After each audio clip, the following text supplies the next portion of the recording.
All right, there you go. Tim Walz, JD Vance, the only VP debate that we will see this cycle, and a pretty interesting one. We have a great panel here: Glenn Beck, Sara Gonzales. We've got Steve Deace. We've got Jill Savage. We've got the whole group here. This is going to be a lot of fun today. Glenn, why don't you lead us off? What were your actions? I think I just officially met the best vice presidential candidate of my lifetime. I can't think of a vice president that has impressed me in a debate more than him. This guy's, I believe, ready to be president. He shows that Donald Trump is not planning on staying king forever, because Donald Trump didn't pick a sycophant. He didn't pick everything that you would say, that the left would say Donald Trump is going to pick. He picked a successor. He picked someone who can take his 4 years and make it 12 years.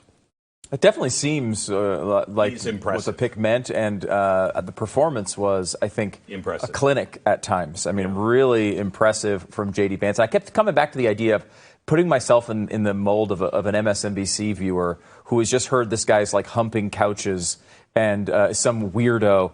Imagine seeing that guy. Like, that is totally not the impression you'd get at all if you have an open mind at all. I don't think there's any way you can think Tim Walz. I don't think there's anybody watching MSNBC. Well, that's a fair point. Yeah, I mean, I think that I totally agree with Glenn. I think, he was unfazed. He was cool, calm, and collected. He was so different than what the leftist media and Kamala Harris and Tim Walz have been trying to portray him as this entire time, which is not just, as you mentioned, humping couches. Thank you for the imagery. Not that there's anything wrong with that. No, that's true. We all have our choices. I'm going to go out on a limb here. I'm not shaming. I'm not shaming. Community. Yeah. But I do think that, this was perhaps their first look at JD Vance and what he was about, and hearing from him. And I do think that it's going to be very hard for them to continue with this rhetoric that he is some far right-wing radical, that he is, Project 2025. He's a part of it. Him and Donald Trump are going to destroy the country. He was a very reasonable person. He was very personable with Tim Walz. It's going to be very hard for them to continue this rhetoric that he is a far-right extremist now that they've actually heard from him himself.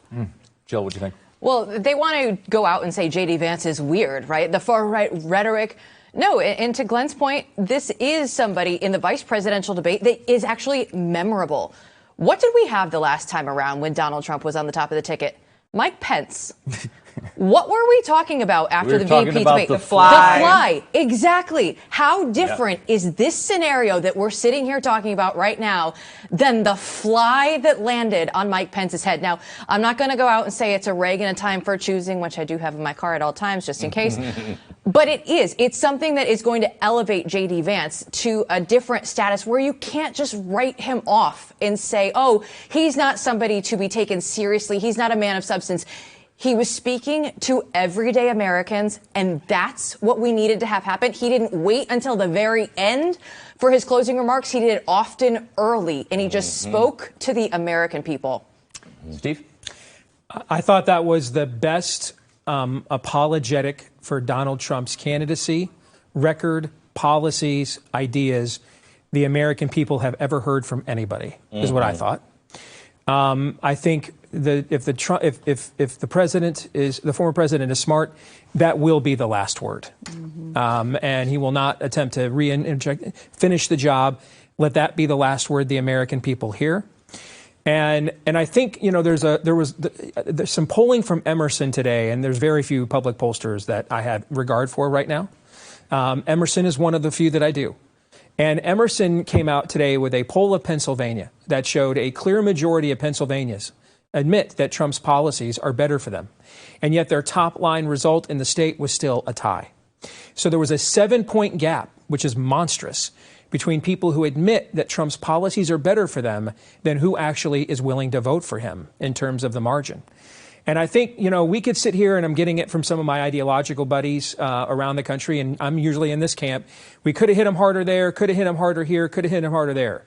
But the number one thing that JD Vance did tonight with his presidential posture, presence, he made Donald Trump something he is not to a majority of the American people.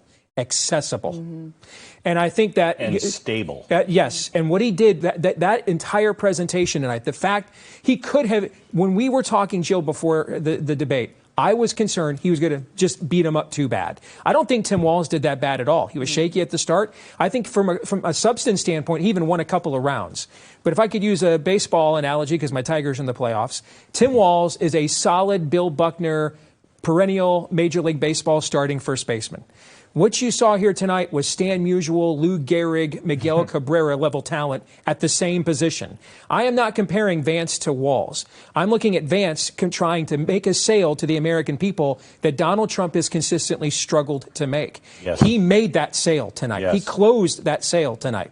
And he made Donald Trump accessible. He made Donald Trump stable. He made Donald Trump safe, reasonable, and some of the things that are that my fellow red meat eaters and dispensers are the most disappointed by tonight is exactly what Vance needed to do. This was an only Nixon could go to China moment where the guy that was the attack dog actually came on the stage and demonstrated presidential maturity and actually called people to something inspirational and to rise above all of the demagoguery. And as much as we need a fight, and we need a trial, most Americans aren't ready for that, guys.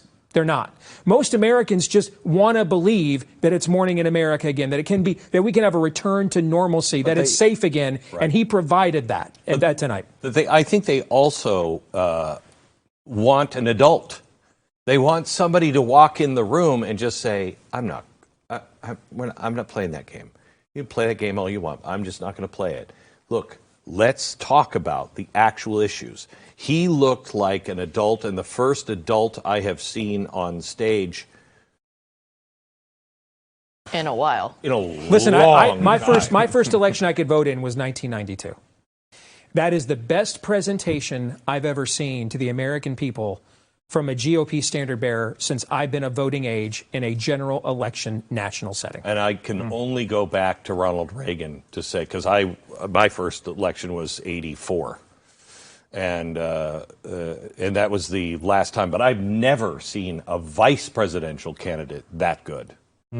I really felt from the very beginning that it looked like Walz was there to win, I did this with Steve earlier. I keep screwing up the names. Vance was there to win. Walz was there to survive.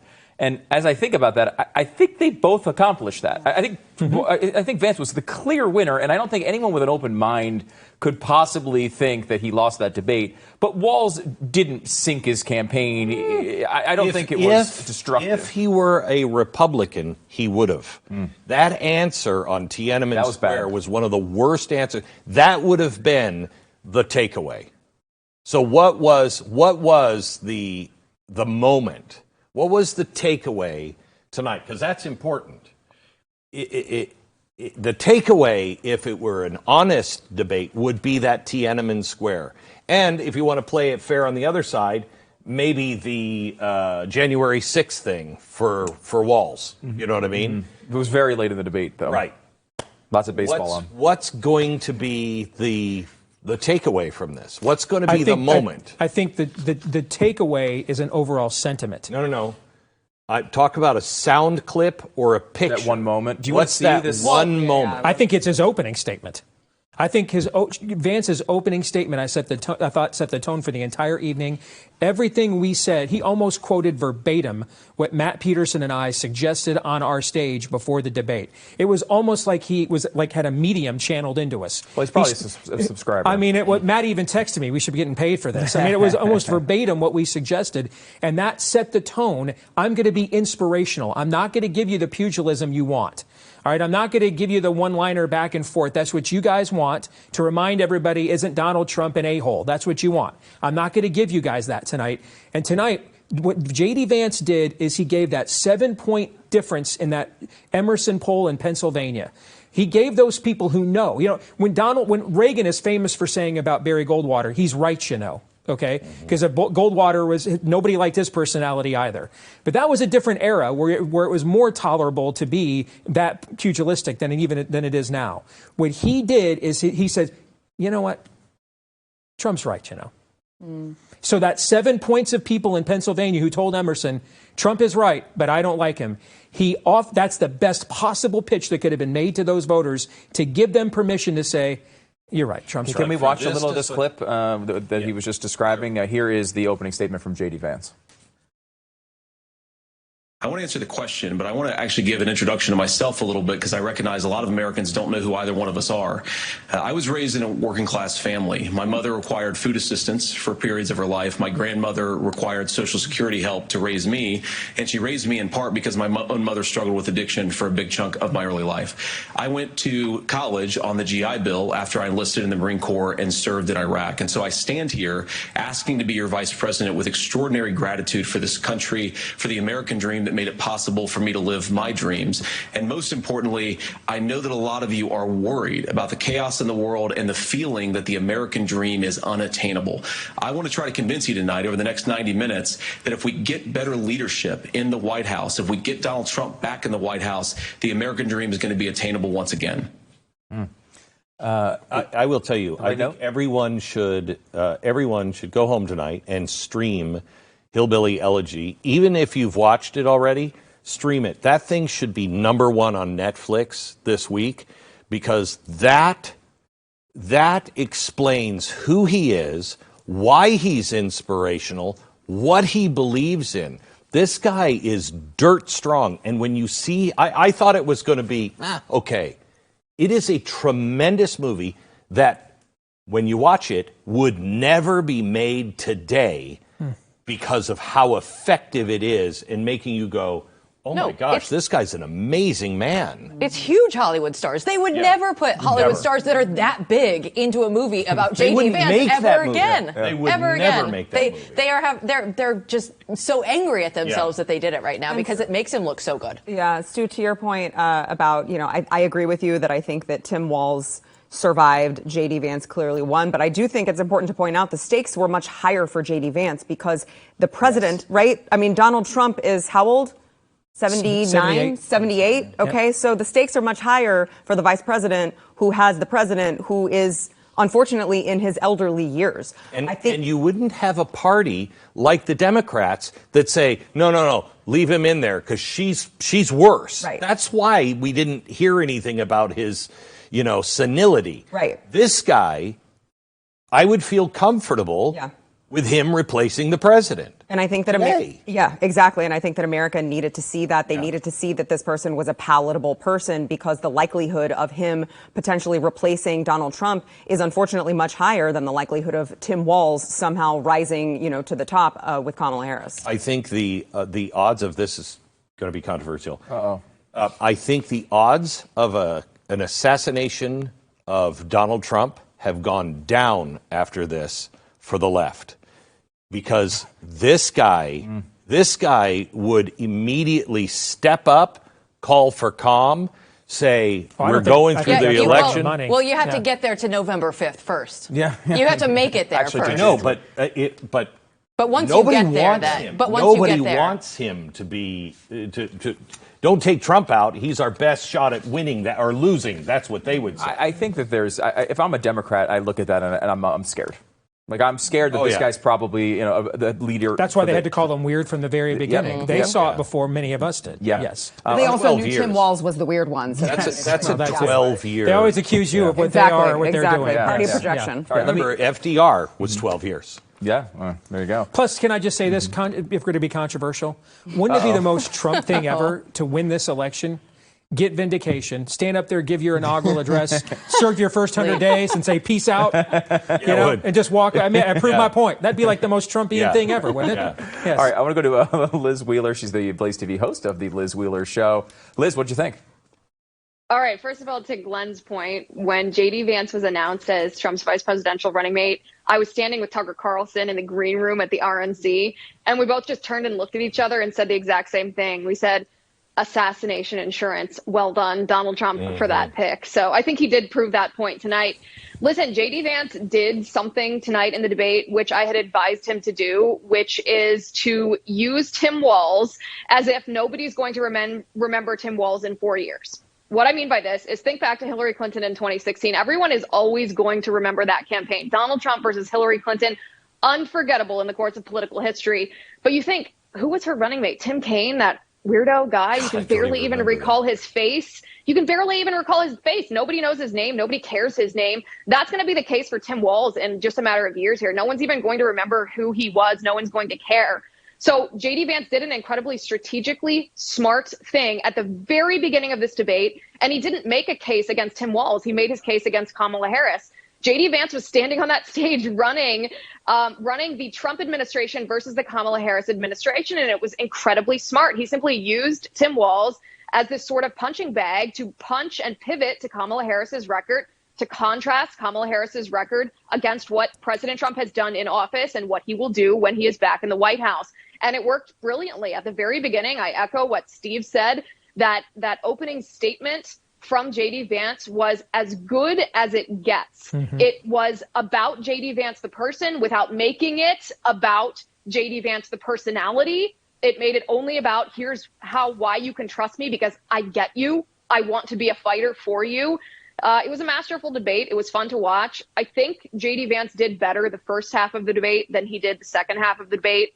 He faltered a bit. And I say this kind of laughingly because my standards for people on debate stage are impossibly high. He faltered somewhat in the second half, and it started with his answer on abortion. That wasn't a misstep. That's the Trump campaign strategy. We've talked about this before. I'm more pro-life than Donald Trump, so I don't agree with that strategic choice they've made to be soft on abortion. I don't think that's right.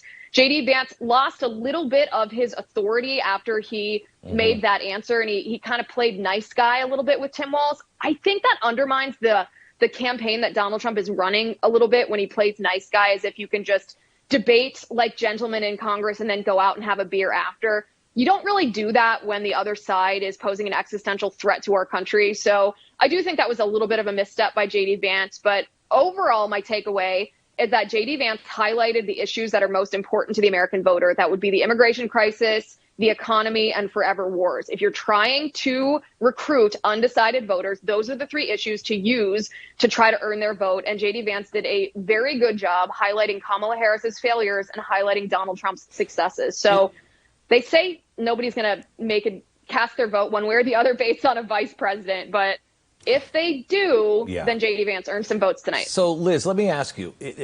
It's interesting to me that Trump's strategy is exactly the opposite of every president and vice presidential ticket I've ever seen. The lead in this time is the attack dog, and the vice president is the one, let's play nice, let's be reasonable. You know what I mean? It's usually the president who is, we're going to be reasonable, and the crazy attack dog. It's fascinating that they made that choice, isn't it?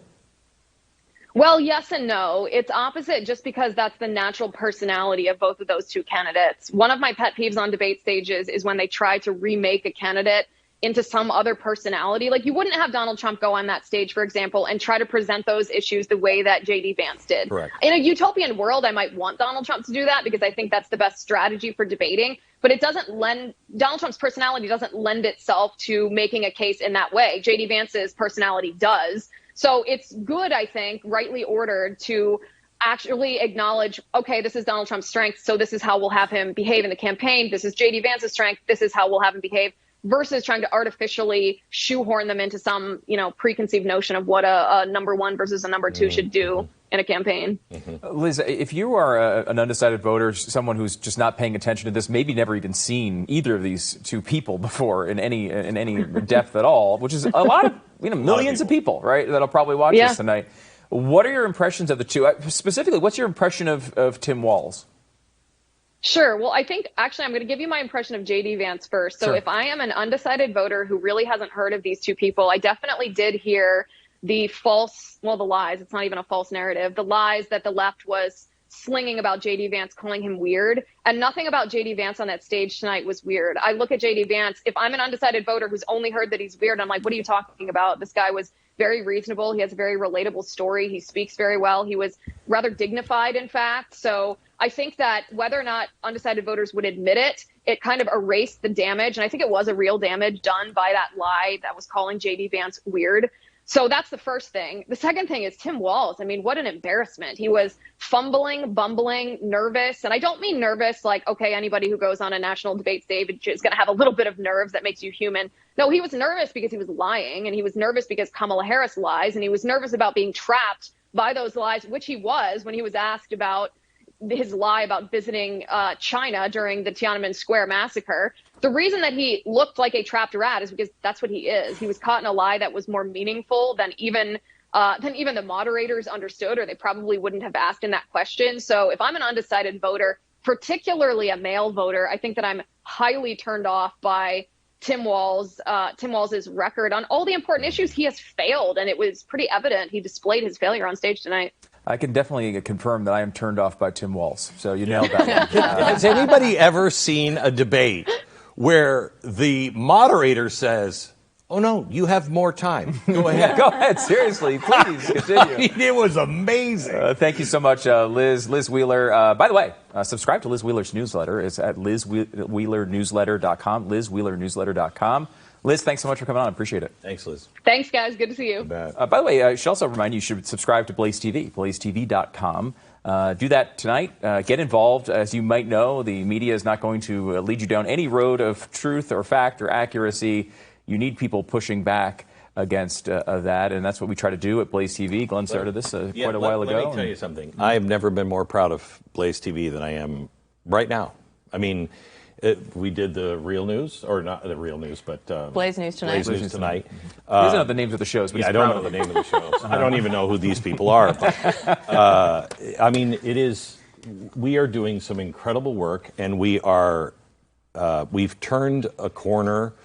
Nobody believes the mainstream media anymore, and we are doing our best to make sure we have the documentaries and the information that you have. And I've never been more proud of my colleagues before to be a part of this group.